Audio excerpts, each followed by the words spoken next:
और देखिए, योगी सरकार के 6 साल पूरे हुए और 6 साल पूरा होने के मौके पर सीएम योगी आदित्यनाथ सरकार की उपलब्धियां बता रहे हैं। सुनिए। ये संगठन महामंत्री जी का और उन सभी पदाधिकारियों का जिन्होंने सदैव एक सकारात्मक भाव के साथ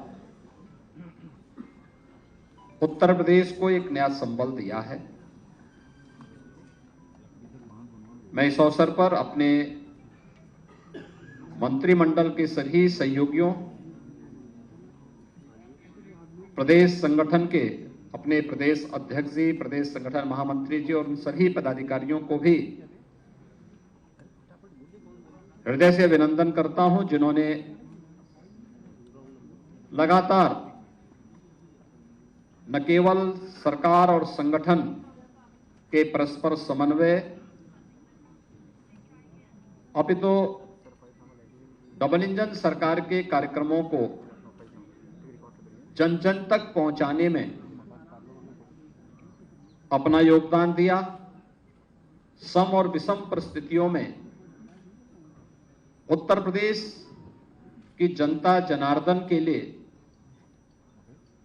पूरी मजबूती के साथ, पूरी तत्परता के साथ लगकर के कार्य किया है। उन सबको मैं इस अवसर पर हृदय से बधाई देता हूं। मित्रों, मैं इस अवसर पर आप सबका विशेष रूप से हृदय से अभिनंदन करता हूं कि आप सबने बहुत सकारात्मक भाव के साथ प्रदेश के अंदर हुए कार्यों को देश और दुनिया के सामने पहुंचाने का कार्य किया है।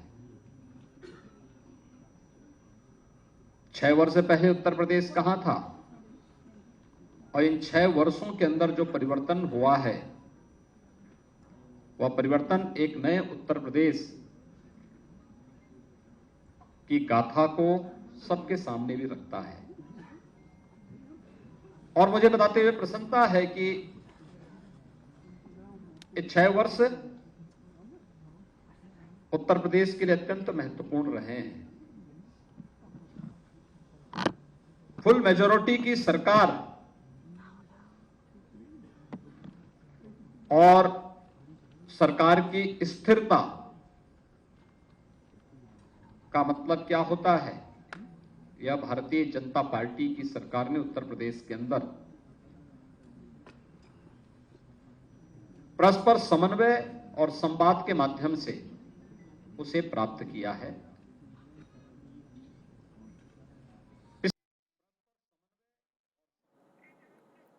देखिए, सीएम योगी आदित्यनाथ ने कहा कि प्रधानमंत्री मोदी के मार्गदर्शन में हम आगे बढ़े हैं। हमने सबका साथ सबका विकास की परिपाटी को पूरा करने की कोशिश की है। आज दूसरे कार्यकाल का भी 1 साल पूरा हुआ। पीएम मोदी के नेतृत्व में यूपी का भरपूर विकास हुआ है। सरकार का काम लोगों तक पहुंचा है। योगी सरकार 2.0 की पहली सालगिरह है और आज दूसरे कार्यकाल का 1 साल पूरा होने के मौके पर कामकाज बता रहे हैं, अचीवमेंट बता रहे हैं योगी आदित्यनाथ।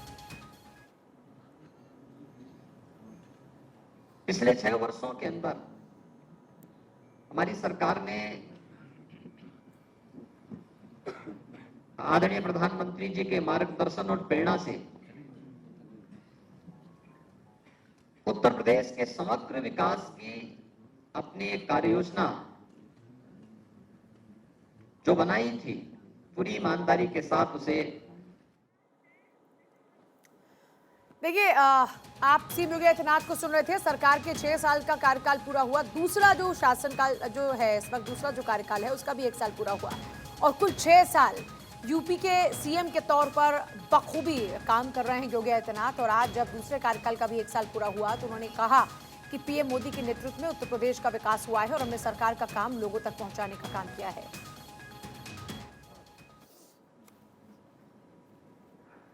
भ्रष्टाचार, परिवारवाद, इस सब के नाम पर जो राजनीति होती थी, इससे अलग हट करके उत्तर प्रदेश की पहचान,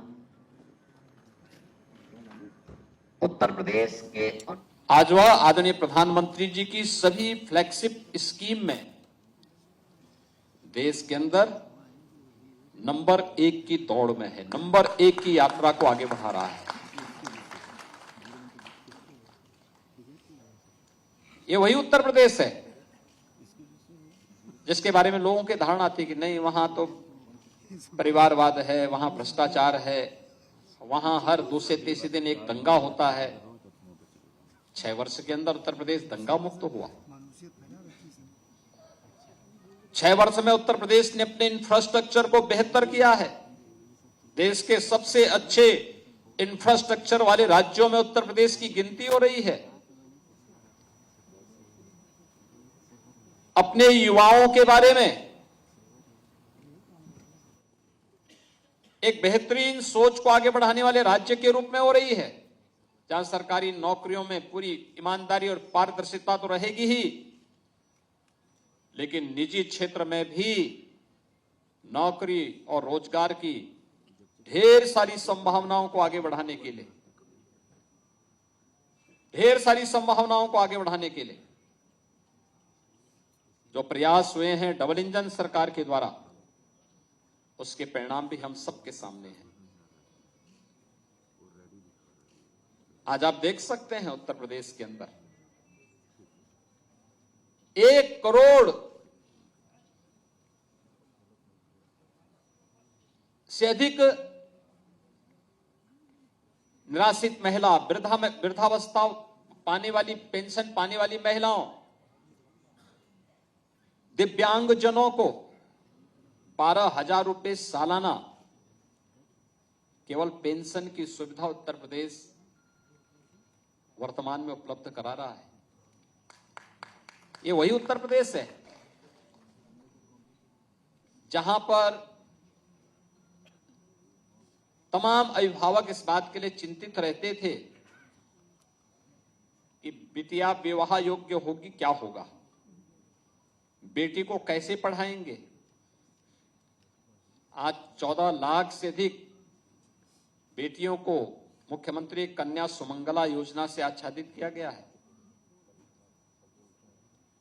और प्रदेश के अंदर बिटिया की पढ़ाई पूरी होगी तो मुख्यमंत्री सामूहिक विवाह योजना भी उस बेटी की शादी के लिए शासन के सहयोग से इस कार्यक्रम को आगे बढ़ाने का कार्य करेगी। 2.25 लाख से अधिक बेटियों की शादी ब्याह उससे संपन्न हो गया। लगातार इस पे कार्य चल रहे हैं। महिला स्वयंसेवी समूह एक नए मॉडल के रूप में आज उत्तर प्रदेश के अंदर कार्य कर रही है। महिला और बाल विकास विभाग के पोषाहार योजना को हर कुपोषित परिवार तक पहुंचाने का कार्य और उनके स्वयं के प्लांट हर ब्लॉक खंड स्तर पर लगाए जा रहे हैं। वहीं महिला सशक्तिकरण, स्वावलंबन और सम्मान के एक आदर्श के रूप में भी उत्तर प्रदेश आगे बढ़ा है। युवाओं को आसानी से नौकरी भी मिल सके, वे आर्थिक स्वावलंबन की ओर अग्रसर भी हो सके, उनके द्वारा स्वतः रोजगार को भी आगे बढ़ाने का प्रयास हो सके। उत्तर प्रदेश आज अपने एमएसएमई को जिस रूप में प्रमोट किया है, 1 डिस्ट्रिक्ट 1 प्रोडक्ट की योजना आज उत्तर प्रदेश में ही नहीं, देश में और दुनिया में एक नई धूम मचा रहा है। विश्वकर्मा श्रम सम्मान उत्तर प्रदेश के हस्तशिल्पियों,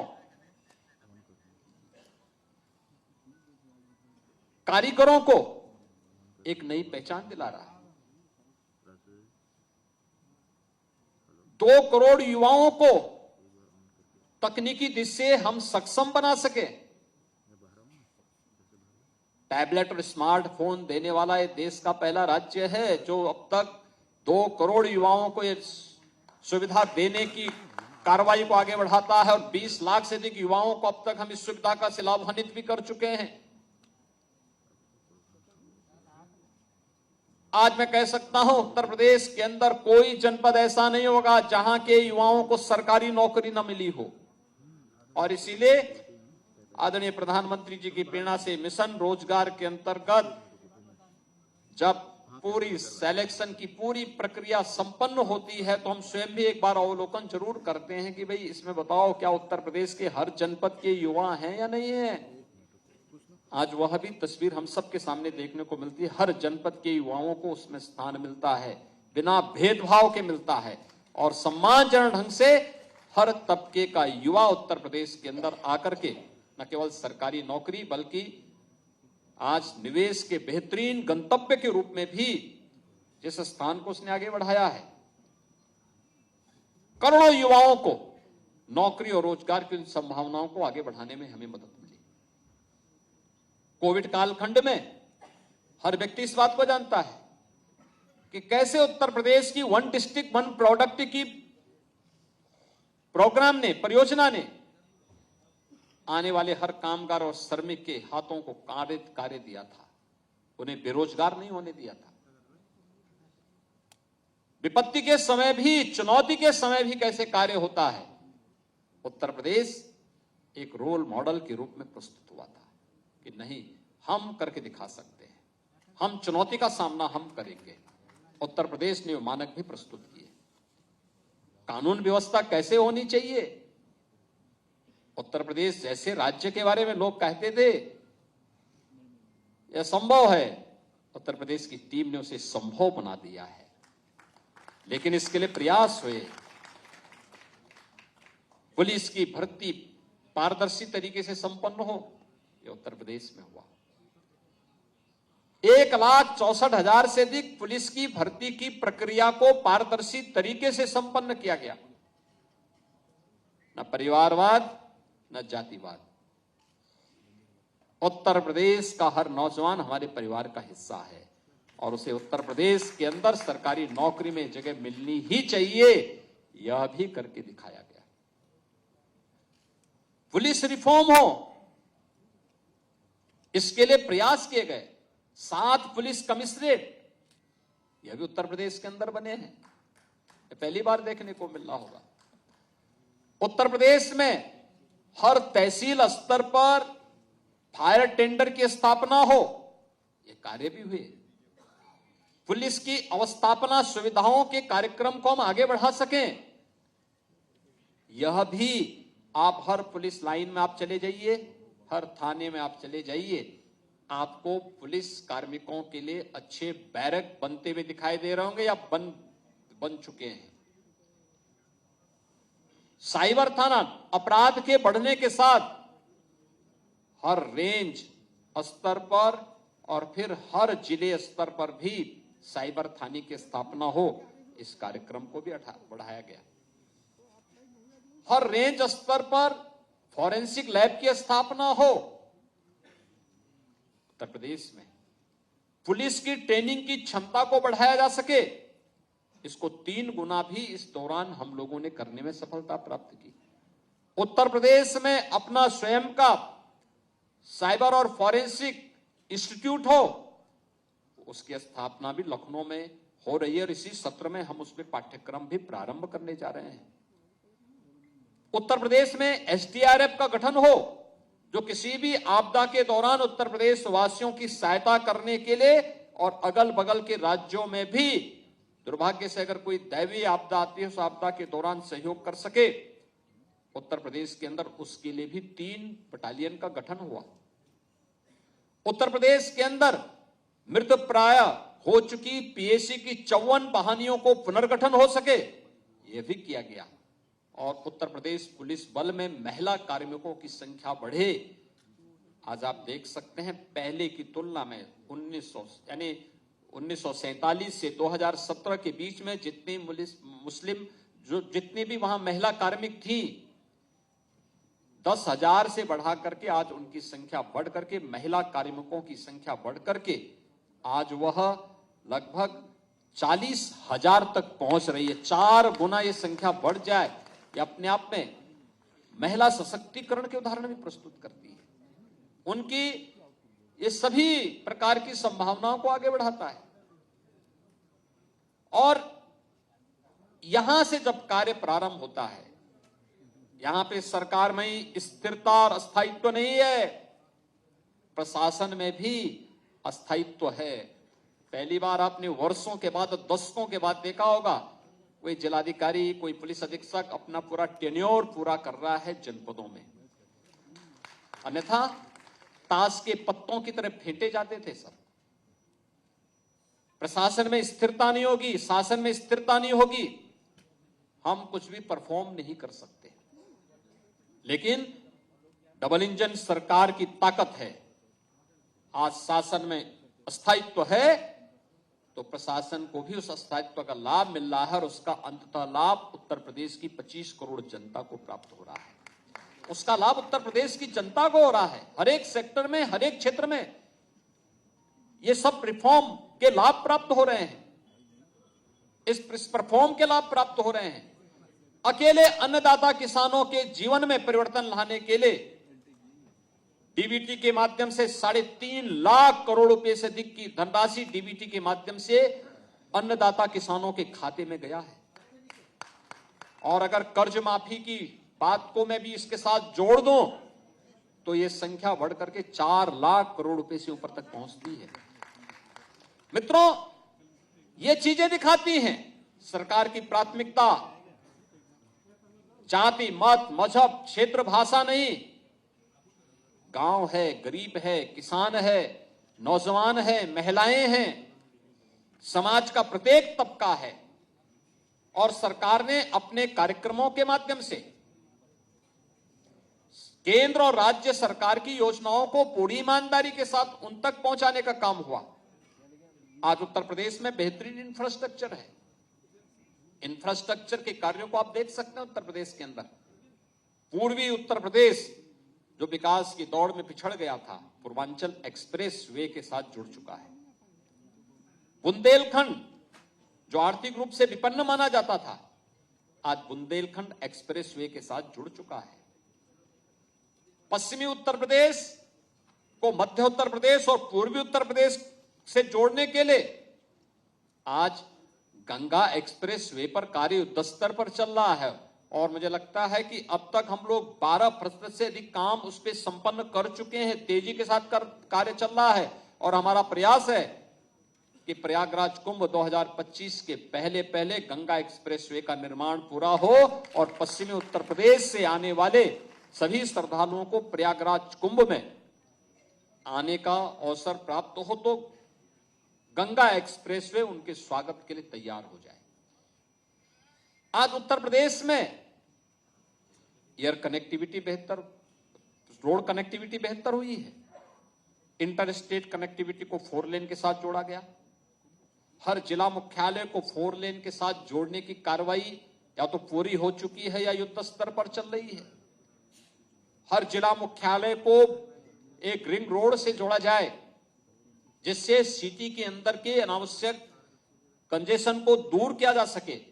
आज उस पर भी उत्तर प्रदेश ने तेजी के साथ अपने कार्यक्रम को आगे बढ़ाया है। गांव गांव की सड़क मार्गों को बेहतरीन करने का कार्य हुआ है और ये कार्यक्रम निरंतर आगे बढ़ रहे हैं।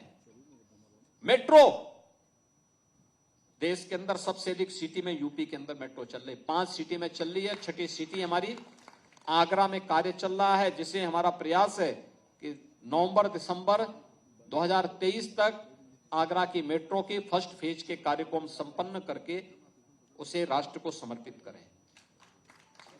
रैपिड रेल देश के अंदर पहला स्टेट है जहां पर राष्ट्रीय राजधानी से रैपिड रेल को जोड़ने की कार्रवाई हो रही है और वह लगभग पूरी हो चुकी है।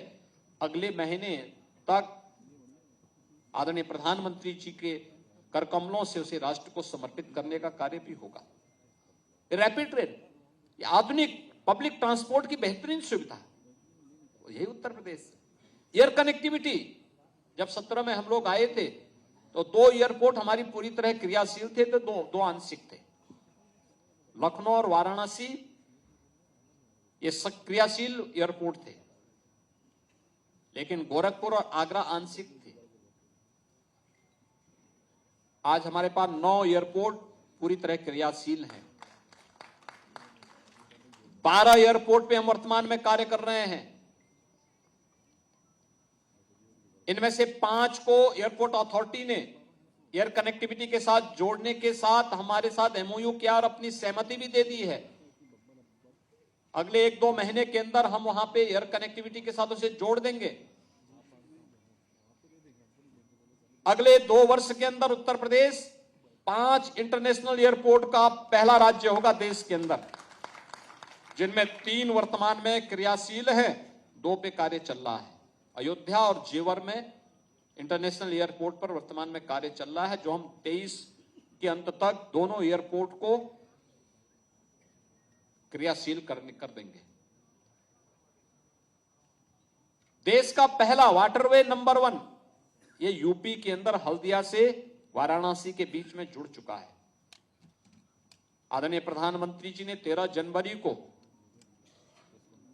दुनिया के सबसे लंबे रिवर क्रूज का उद्घाटन वाराणसी से डिब्रूगढ़ के लिए किया था। यानी पूर्वी बंदरगाह से जो उत्तर प्रदेश को हमेशा इस बात का रहता था, मलाल रहता था कि हमारे पास किसी भी बंदरगाह से जुड़ने के लिए कोई माध्यम नहीं है, हमने अपनी पतित पावन नदियों को उसको माध्यम बनाया है और आज हम लोग पूर्वी बंदरगाह से सीधे सीधे जुड़ सकते हैं। और पूर्वी बंदरगाह के साथ जुड़ते हुए आज वाराणसी से हल्दिया के बीच में वाटरवे प्रारंभ हो चुका है। प्रदेश सरकार इस दिशा में और अन्य क्षेत्रों में अन्य सेक्टर को भी तलाश रही है, जहां पर कार्गो की बेहतरीन फैसिलिटी हम जिसके माध्यम से दे सके, हम वहां पर अन्य तमाम सुविधाओं से युक्त सुविधाएं दे रहे हैं। देखिए, आप सीएम योगी आदित्यनाथ को सुन रहे हैं, साथ साथ पीएम मोदी का भी उधर कुछ ही देर में संबोधन होगा। कर्नाटक में पीएम मोदी हैं, योगी आदित्यनाथ उत्तर प्रदेश में उनकी सरकार के 6 साल पूरे हो चुके हैं, दूसरे कार्यकाल का भी 1 साल पूरा हो चुका है। उस पर बता रहे हैं कि आगे क्या कुछ प्लान है और अभी तक यूपी ने क्या अचीव किया है उनके नेतृत्व में।